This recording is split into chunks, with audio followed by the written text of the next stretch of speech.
Hello, CherieHanson here. I had a really lovely day. I walked down in it's the only thing I can call it is autumnal weather. It's not snowing, it's not burning.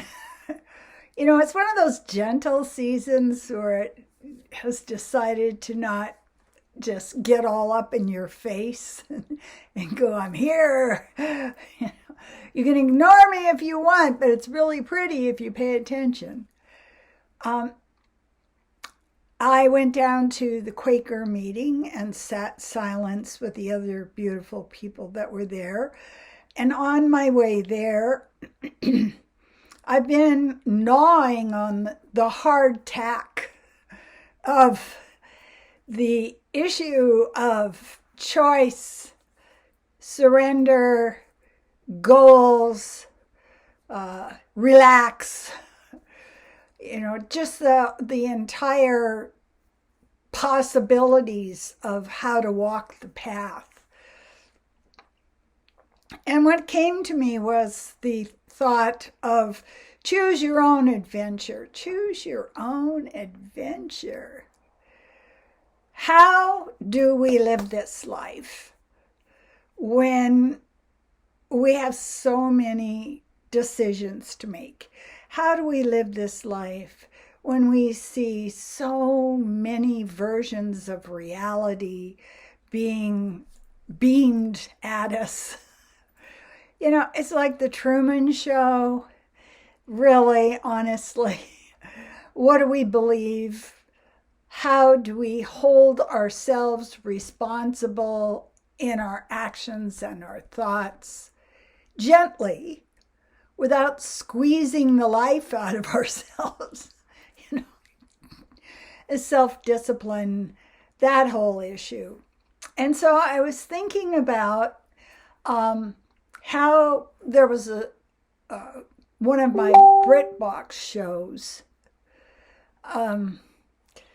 where they found a figure of a Buddha and they x-rayed it and found out that there was a monk inside it who engaged in the practice of self-mummification.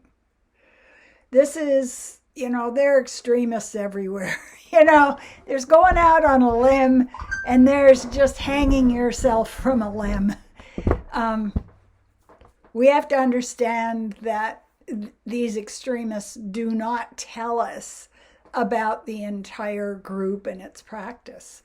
But what they do is they drink preservatives, so they're lacquering themselves while they're alive. And their goal is to make themselves into a mummy. And this mummy was put inside of, or I don't know how they did it. I don't think I want to know how they did it. I'm really not interested in the process. I don't know what that means. So that you have created your own death and your own eternity of life. You're not going to decay. I don't know, in Western civilization, we have people who are having so much plastic surgery.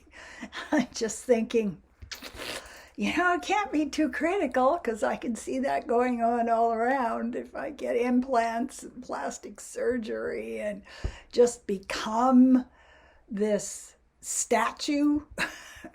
That is, how far apart is that from mummifying yourself? I don't know. But as I'm walking along, I was thinking about how self-discipline can become extreme and can become an addiction. And so I've been really looking at my fear in my life. What things do I fear? Well, I fear selling my house. I fear moving to a new city. I fear not hearing the call or the feeling that I should do this or do that. And of course, my ego comes in and it just keeps going, get busy, do that thing. And I'm sitting there going, what thing?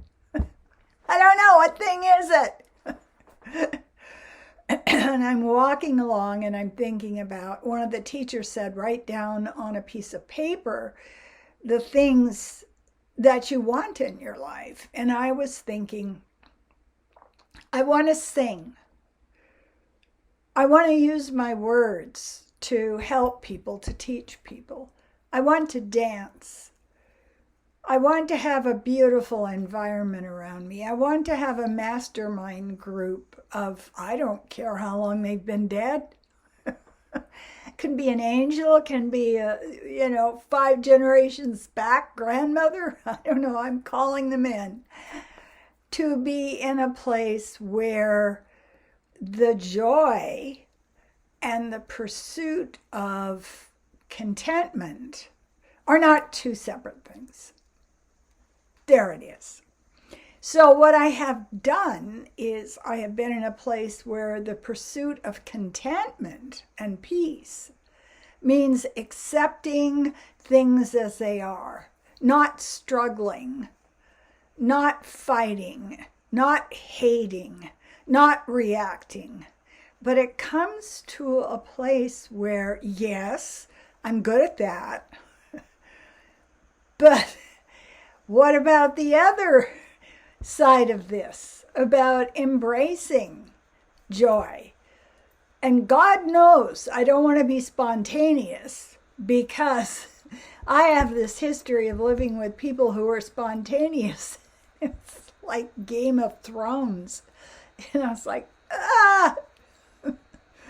why did you hang that horse in the entryway? It wasn't that extreme, but so as I'm walking along, I thought, there it is. I want to sing. I want to dance. I want to use my words to help other people, because helping other people is a great joy to me.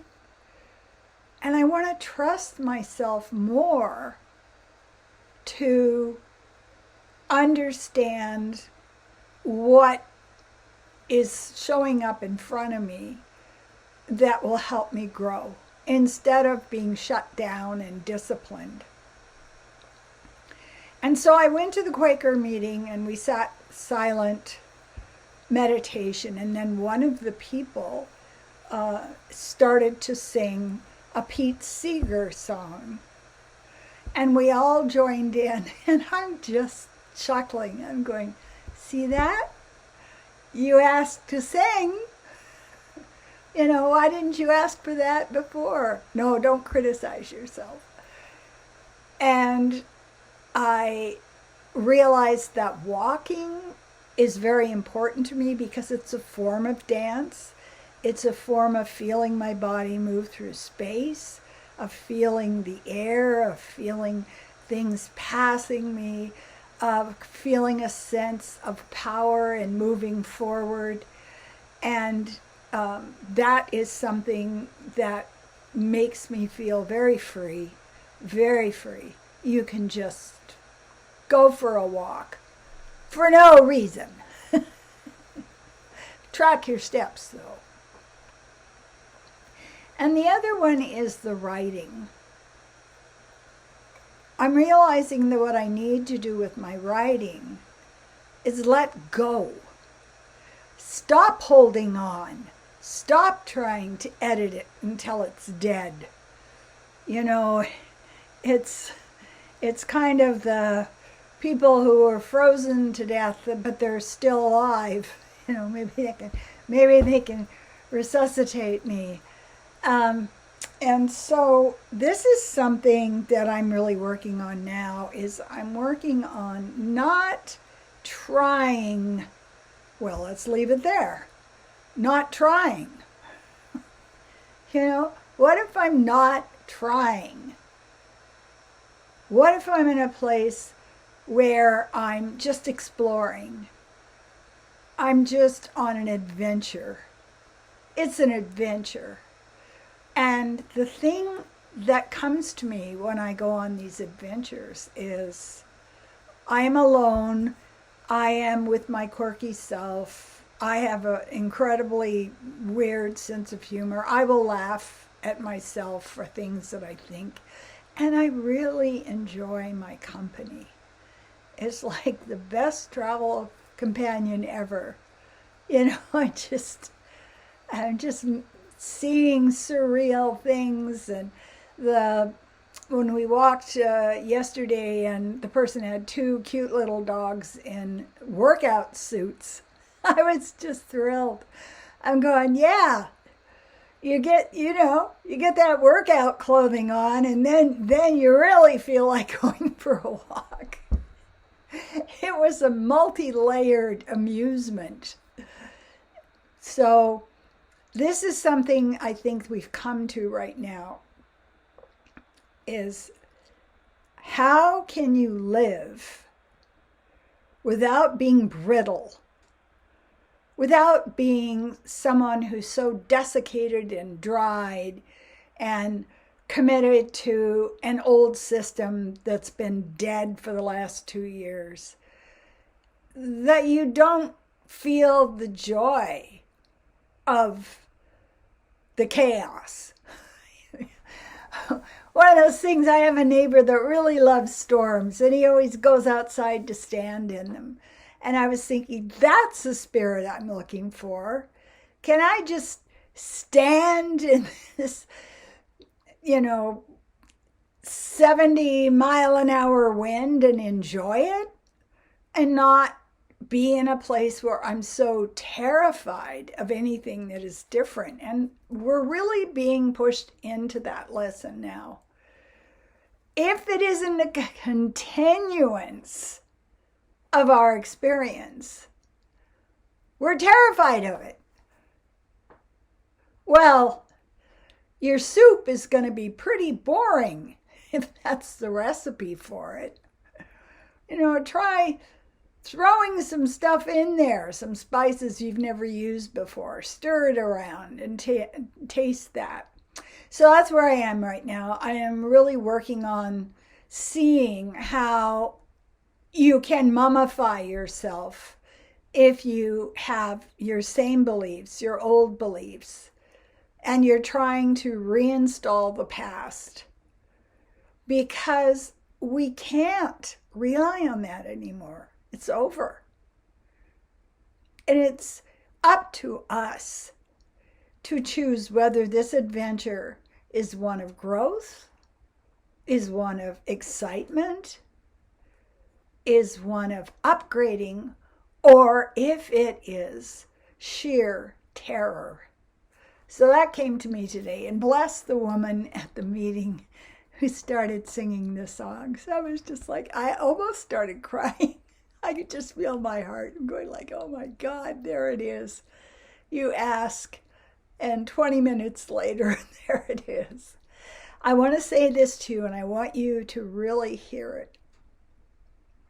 You need grounding right now. You need breath work. You need affirmations. You need to go,